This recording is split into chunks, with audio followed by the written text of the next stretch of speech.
Alright guys, there's a bow stand we picked out about 4 years ago and did some cutting and the design on this property near Evergreen, Minnesota. There's a little swale in the field. A big topo guy. You gotta use the topo. So that run over there's about 6 or 8 hinge cuts that point them out and a dropped fence. And then we're bringing them right along here, right along the backside edge of the field, where topography does hide them from the front of the property. So they're really comfortable using this, going from woodlot to woodlot on the northwest wind. So I'm just gonna do a speed walk here and show you what they've been using since we did the cutting. The idea here was to pinch them down for that stand, and they were filtering into the woods in a lot of different spots. So this cutting in here is pretty old, dead. One stump sprout still.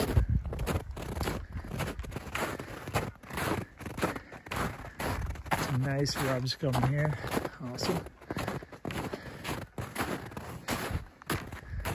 Okay, and that's where we bring them around the horn from the little skinny strip between the two food plots.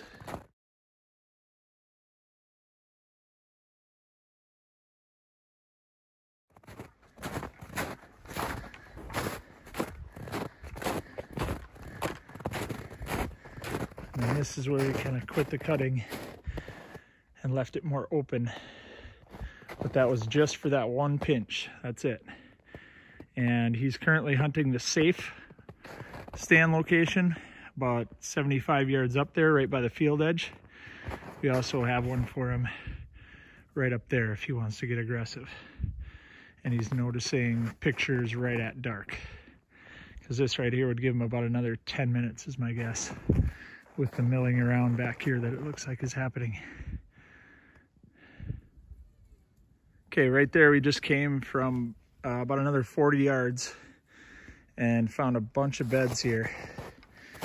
And just wanted to talk a little bit about why they're right here. So this is downhill facing southeast.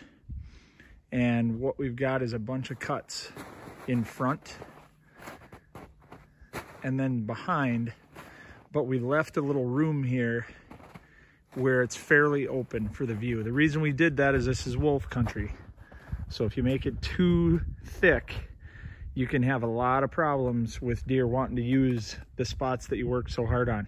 So I always tell people, pick the spot, the elevation first, where you want them to lay down and you think they will. And in this case, it's just a slight slope downwards, but it's facing southeast. So that's the northwest wind location, bedding location. And then you just drop stuff around that spot. But this is where I really opened up with some big trees to that southeast sky. And you can see they've stopped right there. That's the last bed. And they don't want to get any closer to that. And they definitely aren't getting inside of it. They're all right here, okay? So the reason they are right here is because they can escape very easily. They've got a little wide open area that they can monkey around in here, but they're not sacrificing their eyes in predator country. They just won't. So make sure you give them these views from the elevation that you know they want, and they will use it. If I were to drop a bunch of cover right here on the elevation, then they would go uphill more and try to find an open spot where they could use their eyes. So just be careful. You know, in some areas of the country, you can drop every dang tree, carve them holes, and they'll use it and keep it thicker than dog hair. Up here in the Great White North, where the wolf population is double what their original population goals are, but we still don't have a season to trap them, this is about what you want to start with. And then once they're using it, you can decapitate all these trees up here, these small ones, and let them bush out and be food. But you don't want too much trash in here because they do need areas to run. I'm going to keep on moving south. All right, there's a heavy trail off the fence crossing where we dropped the barbed wire. Used to be that mature maple, basswood, ironwood, Okay, so we did this. This is where they're going. So let's check it out here and see what's going on. There's one. I went underneath there to get back in here. And this is more elevation that we picked, so you can see the high point back here. 1, 2, 3, 4. Kind of out in the open. That would be southeast bedding right there, okay, because that faces northwest. There's their trail in. And then we're getting up to the crown here. Got a heavy trail coming from that last hump. There's another one. Notice how we don't have one there because they can't see. That's a huge 7 or 8 clumper, and they're not even on the back side of it, okay? So that's because this is wolf country. A bunch of them right up here on the crown. Left it pretty open. A lot of meandering. I don't think you can't even count beds in here. I can't count all those. Every one of these depressions is a bed just because they tend to lay on the soft snow, and then once it freezes over and crusts up, then they go do another one. So now this is where it's pretty trashy behind them, but again they have a view off to the south, or excuse me, the southeast, with trash behind them, so they can see things coming. I just walked through another bed, and then this back here is where it got really thick. A lot of trees hit the ground back here, big ones. This actually took a long time because it was tough to pick out the canopies that were going to be able to drop through this mess.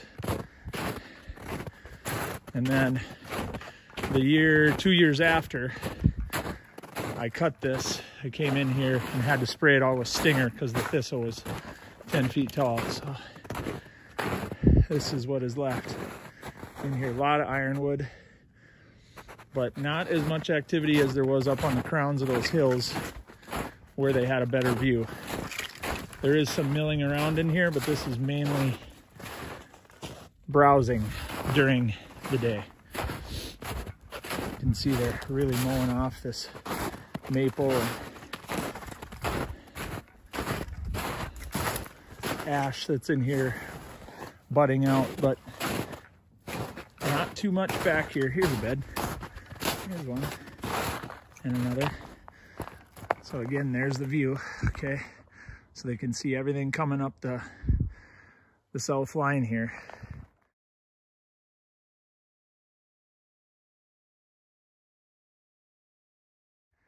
You got a great view, and then they would have that for their backer behind them and escape out all these sides. So this is where they're comfortable. They're about 25 yards off the boundary just because it's really thick in here. Now what you've seen here by design is we've had in the last 200 yards 4 distinct humps in the woods and 4 distinct bedding areas. And you ask your question of how in the heck can Jake Ellinger shoot 2 3- and 4-year-old bucks and 5-year-old bucks off of his property? How are they all living there at the same time? It's because of this. They can't see one another. So they can move 50 yards down and they don't have to look right at them when they all head to the same food plot, and they don't have to browse together because there's small breaks in the cover. Whereas if your timber was like this, they got to get pissed off and posture up and fight one another all the time, as do the does on the way to the same food source. So that's kind of, how you try to insulate your property a little bit, try to get more deer in here, make it hunt bigger. And if you need help doing that, that's what I do. Give me a call. This is Jake Bull, Habitat Pro. We're in near Evergreen, Minnesota. Get out and enjoy your timber, guys. Great time to check those bedding areas.